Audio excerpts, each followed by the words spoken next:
Linya, we have Sir Manuel Lamata Makaksyon sa Unifed. Sir, may gabi dira sa imo. Welcome to Action Radio Bacolod. Si Action Brian Morden. Hello, Action Brian Oldet. Mayong happy. Aha, salamat gid sir sa time. Anyways, congrats sa hanay ninyo because ang inyo sining nga gin-file sa pagpangayo sang TRO gin-grant ini sang korte and then nagpapanaog gilayon sa Memorandum Order number 3 ang SRA nga i-hold ining importation. Sir, ano subong ang next nga move nga himuon sang Unified angot sini sir?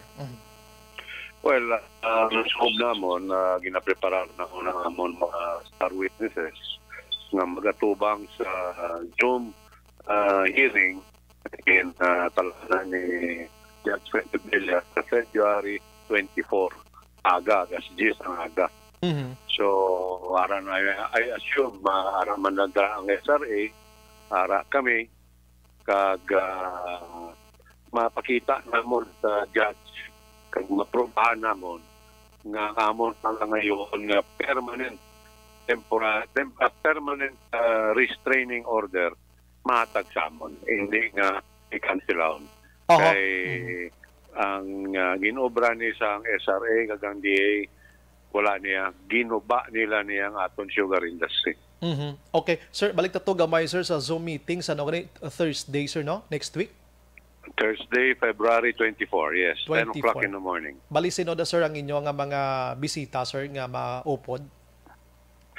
Well, ang mga star witnesses na dira, si Ginong Edgardo Sarosa, ang complainant ng Rural Association ng Sagay. Member ko na siya, director ko na siya sa Federation. Si Attorney Gary Acuña, another president sa Victoria's Association. And then si Mr. Ascona, Paul Ascona, presidente sa Kabilog Association of Kabangkalan. So, and then ako matestify man ako being the president of the federation. Munang prastada. Mamati man na diri sir si Kwan, si Sir William Dar, ang si Sir Serafika, ara man na sila sir, present na sila yan. Ambot lang kung maka-present sila o basi mapadalala ni sila sa government lawyers, hindi na ko sigurado sila. Pero basta pinaka-point sining Zoom meeting, ayoon sila nga mangin permanent ining TRO na lang para at least inang sure kita kag kampante kita nga ining 200,000 metric tons hindi gid matigayon sir, ano? That is correct. Amo nang punto gid sa atong grupo nga hindi gid pwede mapasulod sa subong. Pwede ko maka-explicar gamay. Yes, sir. Go ahead, sir. Okay. Ang stand sang Unifed, wala kita nagakontra sang importation. Ang amon ginapangayo, unang-una, ulaton matapos ang sugar milling. That is in May.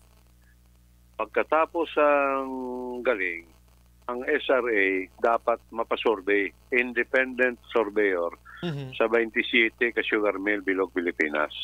27? 27. Dira tamabalaan, ano kadako ang stock nga ara sa mga bodega. Kag nabalaan ta naman yung konsumo, kung pila ang ginakonsumo ta kada bulan, dira ta na mabasihan kung may kulang ta or may sobra. Kung may kulang, pasulod ta kalamay. Why na question, kaya hindi man ta gusto nga abusar kita ng kalamay tag 3 mil na. Correct. Hindi naman pwede na kay malintian naman sa sinasa aton mga consumer. So kinanan balansyado man. So gapati kami ang once makasurvey makita ta ang diferensya. Okay, pasulod kita. Pero kinanan magsulod ang imported sugar. Ang local traders nga nagbakal sa aton mga kalamay sa local, amo ang dagaan para maka-import. Prioridad. Yes, hindi sa Unifed. Ang mga local traders. Ang mga local traders, mga binakal ba sa aton ng mga kalamay sa mga asosasyon. Okay. Okay, sila ni may expertise magpasulod kalamay. Kag sila ni may facility magdulong sa mga merkado, sa mga liit-liit, ilan yung ampang eh. Okay? Now, ang industrial, pwede naman na sila matagaan. pinudutay. Kasi hindi na sila apektado eh. Okay? Ang ilaya, kabaligya sila soft drinks. Siway man na yan nanawag presyo ka soft drinks, siya mo managyapon. Tapos tagaan niya ni Mr. SRA Sirapicaya 200 mil toneladas para sa ila lang.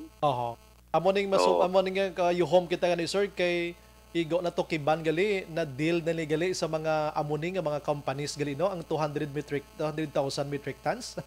Tapos na yes, amo nang inambal ko bala nga daw gapanimaw gid nga baho ng isda. Nang gaok kayo. daw something wrong, something fishy. Ang iyan ang sugar order. Hindi ay ako lang ya, way mako gambal nga may anomalya o kuno no. Hindi ko na mambal.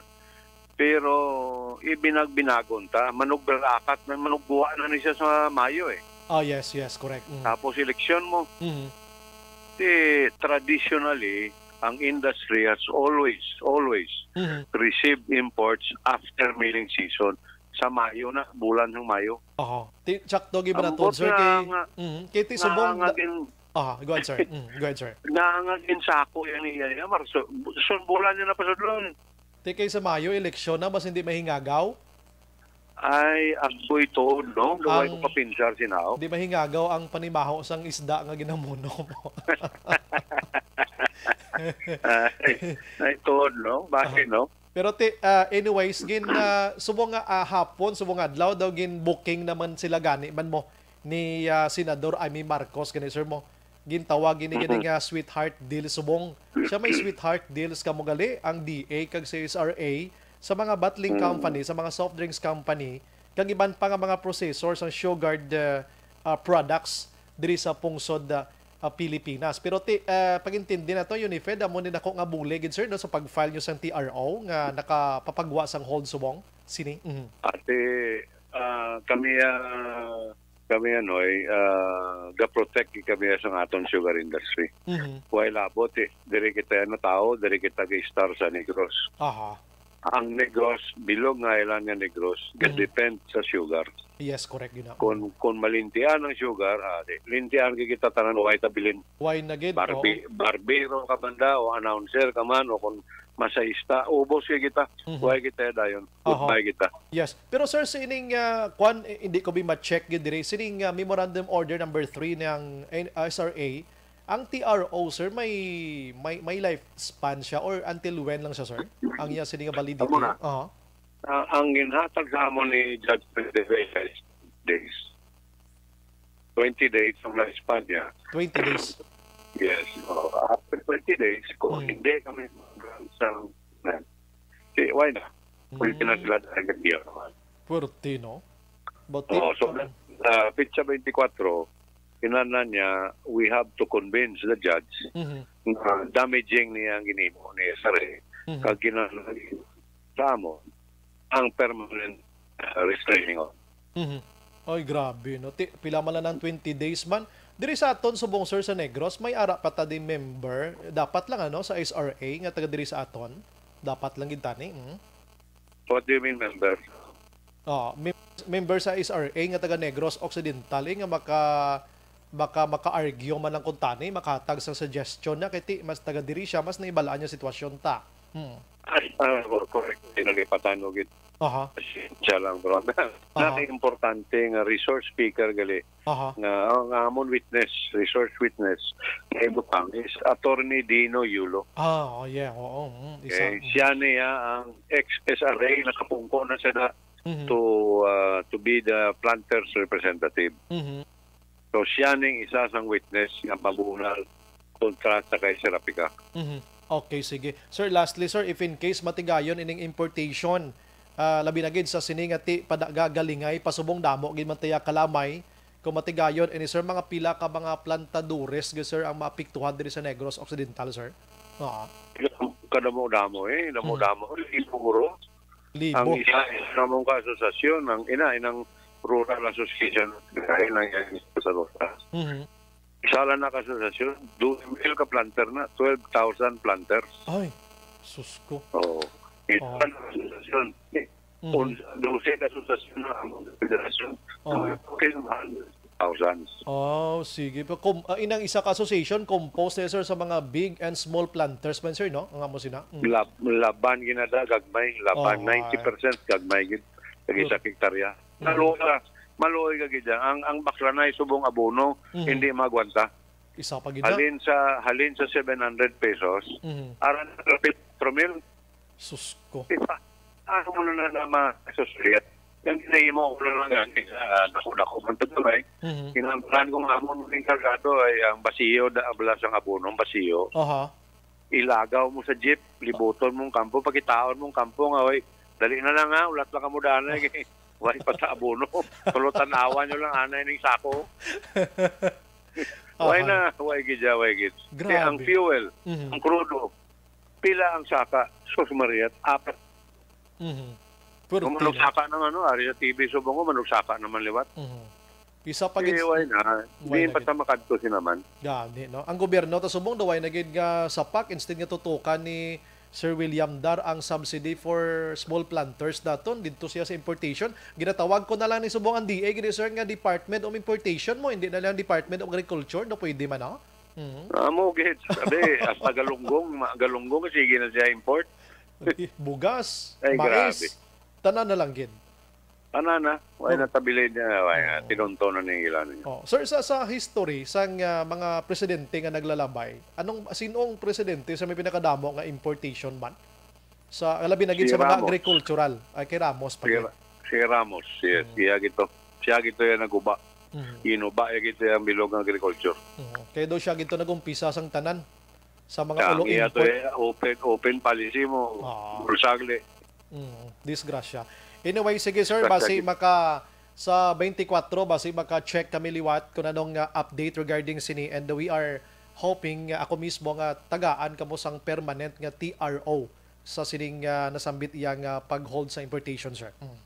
Ako, no, before that, open ng UNIFED magpatambong sa inyo. You can watch. We can watch the proceeding. Basi makapangayo kami sang code, sir, no? Kay Zoom meeting ini siya, no? Or anong sila ang link? Actually, kay matipon kami tanan sa opisina. Pwede ka mo tukad to. Sa din ka liwat, sir? Sa UNIFED office, ari sa tubang sang Rolling Hills. Sige. What time, sir? 10 o'clock sa aga. 10 o'clock. Sige. Posible may makadto ginada from Action Radio, sir. Sige, pandala lang pala. Sige. Sir, lastly, basi may gusto ko pa ihambal nga way ko pa napamangkot sa imo. Go ahead, sir. Ate, na-cover ta naman tanan na ginasusuban ang tanan nga. Ay, may isa ka bago nga news, no? Ang SRA is composed of 3 ka members. Ang SRA administrator, amo ni si Serapika. Ang planters representative, amo to si Attorney Dino Yulo, nga nag-resign kay madlagan sa congressman, so bakante na subong. Kag ang sa Miller nga nag-represent sang tanan nga sentrales, si Attorney Beltran. Si Attorney Beltran kagina sa ngaga nagpagwa sa mga periodiko, naging patag niya nga hindi siya konforme sanggin pirma ni Serapika nga sugar order number 3. Kaya ginpalabi niya ang industrial. Para na. So may conflicting pa na sila, konfliktuhan na ng duwa. So kung amo sila nga development, dako ang chance nga mapalawig kag madula ni importation magamo sila, sir. Kaya nagatingob ganing SRA mo. Do may conflict. Exactly. Kabalo sila nga nadakpan ng baho bla. Putik dasig sa baho nagkuha mo. Ang baho gumawa iyaw nga na pugong. Why gid siya kabalo, nalipat gid siya nga taga Cadiz ako.